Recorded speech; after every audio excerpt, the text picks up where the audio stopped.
What's going on, guys? This is Trendkill, and today we're going to be talking about the brand new mount in Dawnguard called Arvak. It's a conjuration mount, so it's a summoned horse that you get during the main quest line in the Dawnguard DLC. Now, there's nothing really hidden about this. It is a side quest. It's not part of the main quest, but as you're completing the main quest, you cannot miss the quest giver. So basically, what you're going to be doing, to avoid too many spoilers, I'm not going to drop a lot of names, but you're going to be in an area that looks like this. It's the only place in the DLC that actually looks this way, so you can't confuse it with any other area. And during the quest inside this zone, you're going to be asked to head back to Tamriel. On your way back, you'll be stopped by a soul who will ask you to help him find the head of his horse. Now, this is where it gets kind of confusing, because the zone itself does not give you an arrow straight to the horse's head.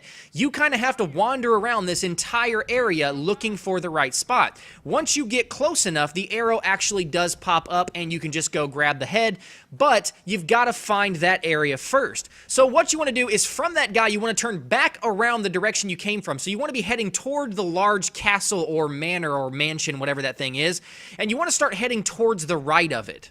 Now, you're going to notice off in the distance, there's going to be a lot of towers, but there's one tower in specific that looks like the bottom has broken off and the top half of it is still floating. You want to head straight towards that tower until you kind of get into the area in the video where I start to turn right. There's going to be like a little soul well type thing, and you want to kind of curve off your straight path towards that floating tower over to an area where there's another tower with 4 souls standing around it. If you head towards that tower, those 4 souls turn into skeletons that will ambush you, so be careful, because some of those are spellcasters, and if you're playing on master difficulty, those can actually do a lot of damage. But regardless, kill those 4 enemies and then grab the horse's head right in the center of that tower. Now, instead of going all the way back to where you came from to turn in that skull, what you want to do is go into your quests and mark that specific quest so that it directs you right to the soul that you're supposed to turn it into. He ends up being very, very close to the tower that you got the head at, so don't trek all the way back because you'll just waste your time.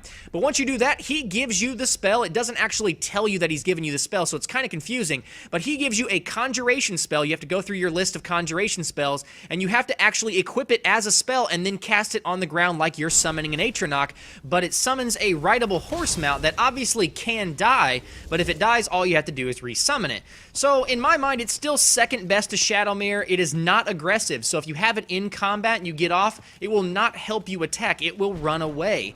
And I don't like that. I really prefer a horse that's going to help me fight, and Shadowmere definitely does that. So hopefully that explains everything that you guys need to know about Arvak, the new conjuration horse. If you guys have any questions, ask them in the comments section below, and I'll do my best to get around to answering them.